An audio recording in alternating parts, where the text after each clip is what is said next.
My mom is engaged to a guy named George, and they want their wedding to symbolise the creation of a new family unit with me, teen female, and Mom and George and his 3 kids, aged between young grammar schooler and kindergartner. George's ex-wife dipped and has not seen her kids since the youngest was born. My dad died 4 years ago. Mom and George have been together for 3 years and we've lived together for 7 months now. Mom, George and George's kids are happier, and my mom is happier than she ever was, something she's said. I don't think she and my dad were happily married when he died.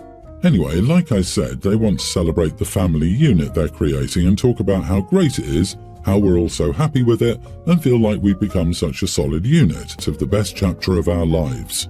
I'm so excited to welcome my new dad and siblings into the last name family. Those are just the ones I kept notes of, but generally the tone of the speech is not how I feel. I would change all of this in a heartbeat for my dad back.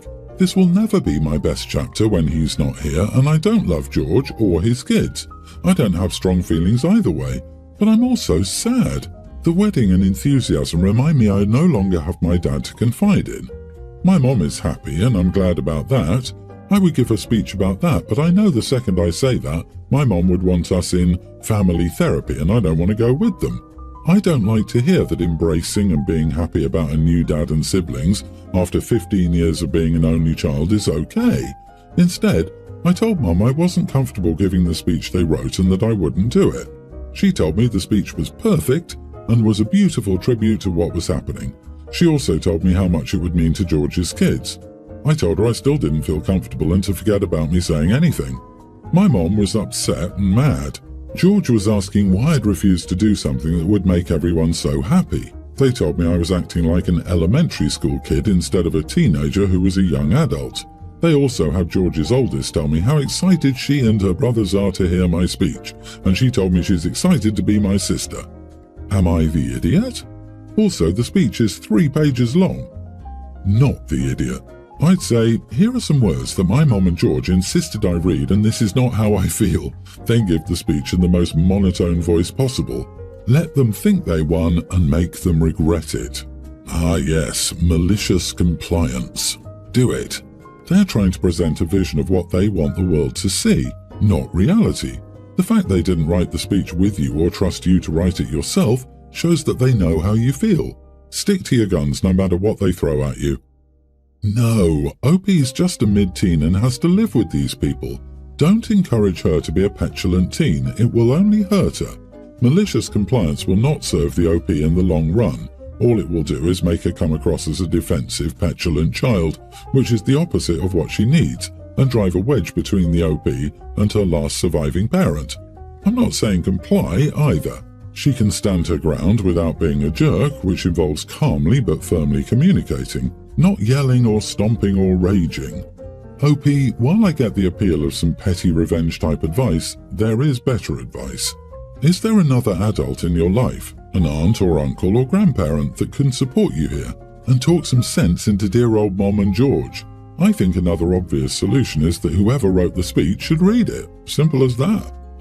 So I, teen female, am named after my grandma Nancy, my mom's mom. There's a bit of a tradition in my family to name the first grandkid of each gender after one of the grandparents of the same sex. I was the first girl. My mom wanted to follow the tradition and Dad didn't, so I was named after Mom's mom. My dad chose my middle name, Sky. Ever since I was in kindergarten, I've used the name Sky instead of Nancy. My family called me Nancy for years anyway, but eventually everyone else would ask for Sky when they wanted me.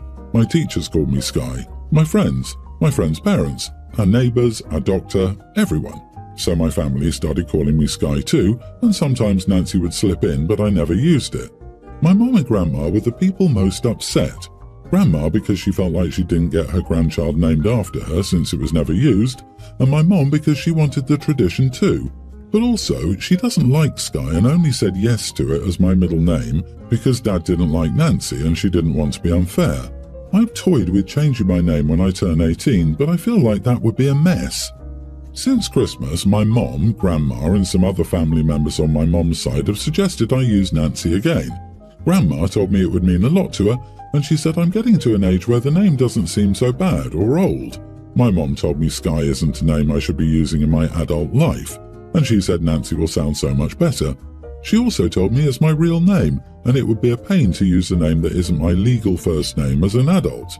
Other family members said I should do it to make my grandma happy. Or should I do it because it seems like I'm rejecting my mom, which is weird to me? My mom and grandma sat me down last Wednesday, told me it means so much to them and pleaded with me to go by Nancy. They said I've used Skye for 11 years now, and isn't it time to grow up a little and use my real name and use the family name? Mom told me it's embarrassing because some of her friends have asked why I hate Grandma, or my name's so bad that I use my middle name like it's my name. I told them I didn't want to be Nancy and would not start using it instead of Skye. I told them that I'm Skye, and that might not be easy for them, but it's what I prefer and I'm the one living with the name. I'm the person who has to introduce myself. My dad is on my side and has tried to get Mom to back off, but she has been really unhappy since Wednesday and has been a little hostile since my refusal. Am I the idiot? Mom told me it's embarrassing because some of her friends have asked why I hate Grandma or my name. Oh, they didn't ask that. Or if they did, it was only because of your mom's prompting. Other people are simply not that invested in your family's drama. You are not the idiot. Yeah, no one asked her that. Mom is playing games with this. Listen, OP, Skye is your real name on your birth certificate. It's your middle name, yes, but it's still your name, and you can go about your life and in school and get a job and everyone can call you Skye. It would be nice if you would let your grandma call you Nancy, if you really wanted to. But if they get too annoying, you can go to court and legally drop the Nancy part from your name. Not the idiot. Both my husband and I use our middle name as our first name, and it's fine. And we also know when a telemarketer is on the phone because they ask for our first name, a sure sign they've never even met us. Also, I'd be curious. Maybe when you're bonding alone with your mom, ask her in confidence whether she ever really wanted to name you Nancy in the first place. She may be defending a tradition precisely because she was forced into it. Good luck. I, 28 female, love to bake, and I will often make cakes and stuff for friends, and since I met my in-laws in 2018, for them as well. My sister-in-law asked me to bake her daughter's birthday cake for her birthday this weekend. This was back in October, and we discussed what she wanted in detail. It's not my first time making her cakes, but it is my first time as her sister-in-law officially, and where I felt like I was truly part of her family. 3 days ago I was out grocery shopping, and I ran into a family friend of my in-laws. This person is not someone I like very much. She's a horrible gossip and seems to have some malice while sharing gossip about others. I try to be polite to everyone, and normally I don't talk to her, but she stopped me and went out of her way to ask me when my husband and I were having kids. Then she mentioned me being a foster kid and an affair baby, and she did it in a way that was meant to come across as actual concern but was her being intrusive and cruel. She mentioned that my in-laws and sister-in-law were concerned about our kids not having anyone.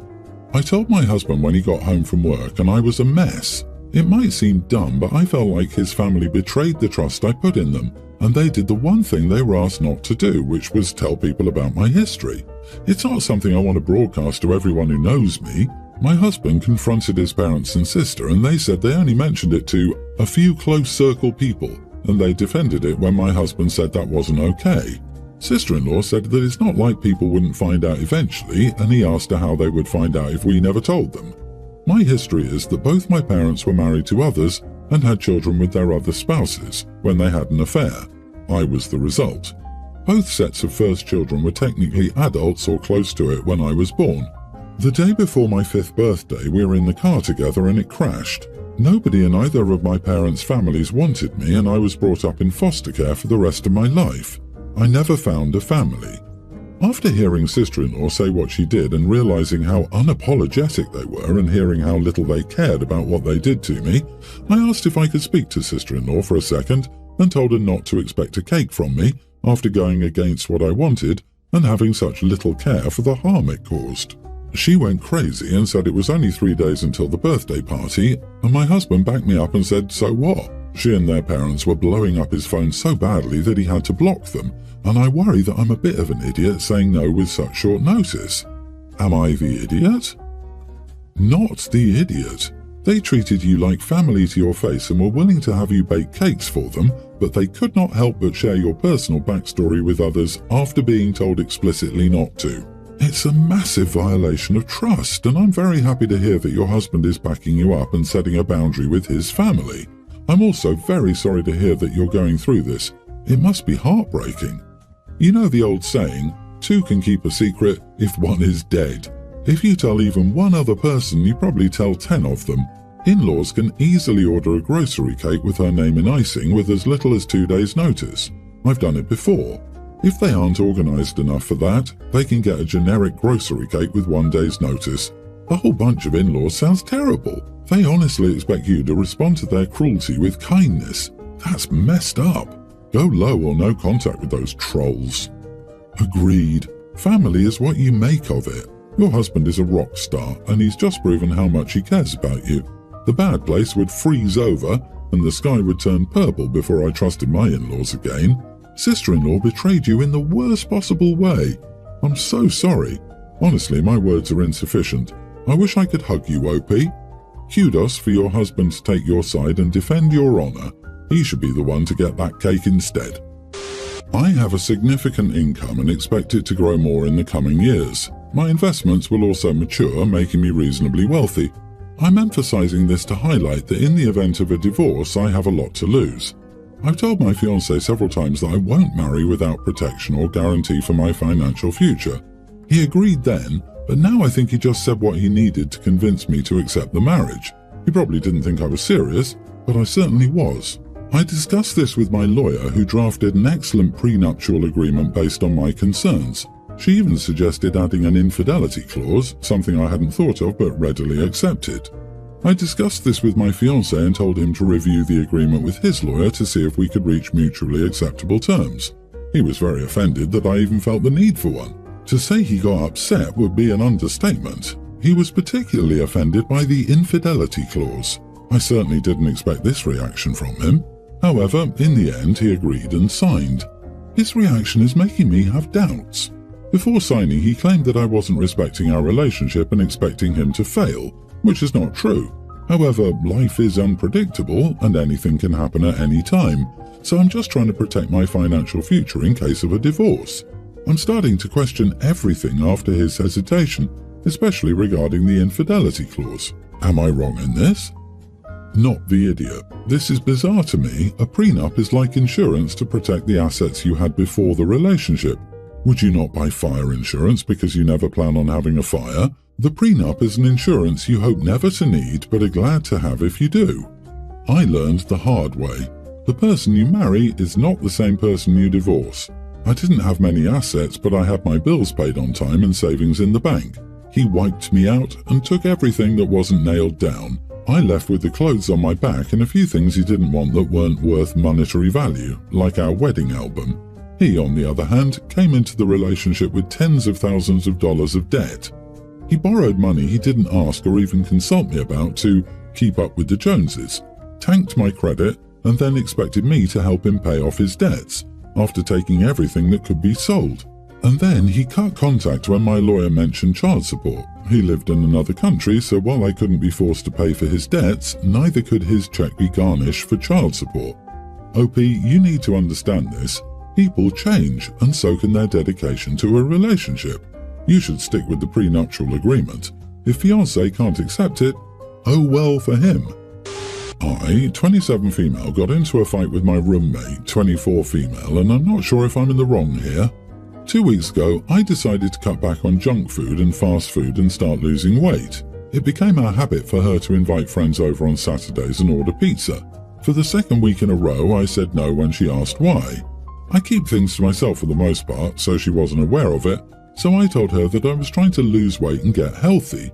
She said I was skinny and didn't need to lose weight. I said I was fat and owning up to that.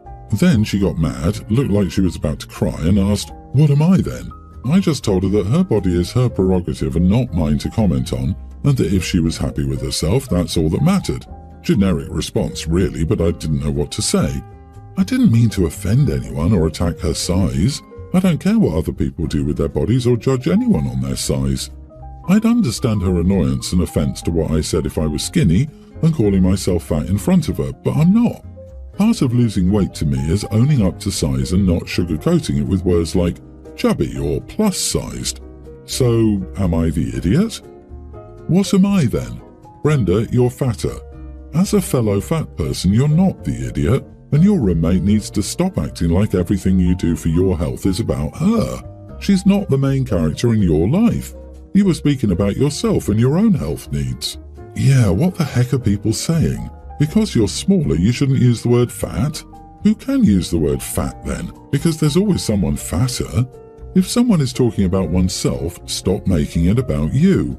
I don't care about the weight of others, I'm not them. I only care about retaining a good quality of life and not ending up with my joints packing up at a young age. OP, you did nothing wrong. That girl triggered herself.